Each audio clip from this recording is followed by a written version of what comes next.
heshiiskan maanta lagu gaaray magaalada Beledweyne ee xarunta gobolka Hiiraan ayaa ahaa mid in muddo soo jiitabay una dhaxeeya beelo walaalo ah oo wada deega galbeedka magaalada Beledweyne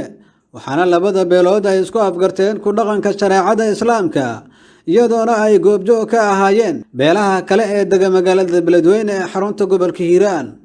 goobta lagu kala saxiixanayay heshiiskan ayaa lagu sameeyay qada sharaf waxaa ka soo qayb galay odayaal aqoon-yahano culimaawidiin iyo qaybaha kala duwan ee bulshada ku dhaqan magaalada Beledweyne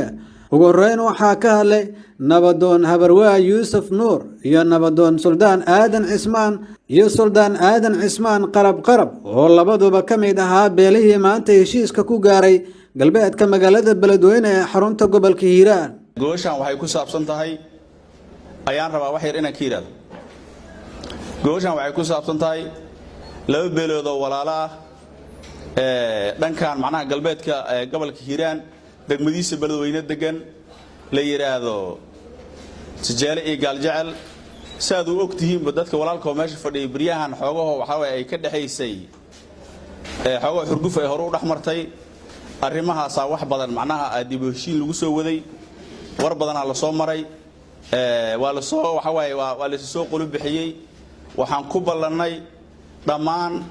inaan qaadano shareecada islaamka inaan qaadanaan ku ballanay annagoo ah labada beelood Tijaale iyo Gaaljecel markaan macnaha isla qaadanay go'aan war badan la soo maray waxa talo badan laga bixiyay dalii dibida la iswareystay shareecada islaamka isku waafaqnay inaan qaadano waxaan qaadanay kitaabka Ilaahay waxaan u maleynaa laga bilaabo saacadan 5 nin oo Tijaale ah haduu Gaaljecel dilo wax dagaal iyo xabad iyo qajac waa dhamaatay waxa la hor keenaa shareecada islaamka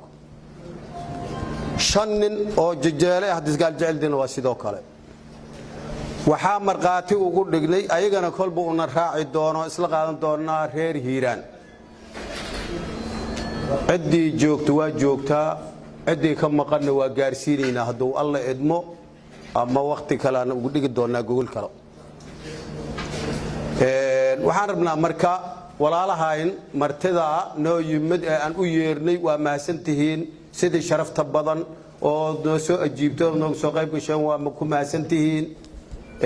arrintaas maanta aan qaadanay waxaan rabnaa inaad marqaati nooga ahaataan adinkana aad la soo raacdaan oo meel uun kulbo wixii aan qaadanay shareecada islaamka lagu kala maqnaan maayo ugu dambeyn waxaa ka hadlay Ibraahim Afrax Maxamed waxaana uu sheegay in labada beelood ay maanta ay ku heshiiyeen ku dhaqanka shareecada islaamka maanta ay tahay taariikhda 19 bisha 2020 waxa halka ka dhacay maanta kulan aad muhiim ah maanta halkan waxa lagu soo gabagabeeyay shir dib u heshiisiin ah iskaashi iyo wada qabsi ku salaysan walaaltinimo iyo derisnimo kaas oo soconayay muddo 4 bilood ah kana dhaxeeyay beelo walaalo ah ee ah Gaaljecel iyo Tijaale maanta waa gabagabadii shirkaas oo ka qabsoomay magaalada Beledweyne labada beelood waxay ku heshiiyeen ku dhaqanka shareecada islaamka in ay gogol dhig u noqdaan heshiiskan ay maanta gaareen beelaha waxay mahad ballaar u celinayaan dhammaan inta waqti maskax iyo maalba ku bixisay heshiiskan beelo waxay sidoo kale u mahadnaqayaan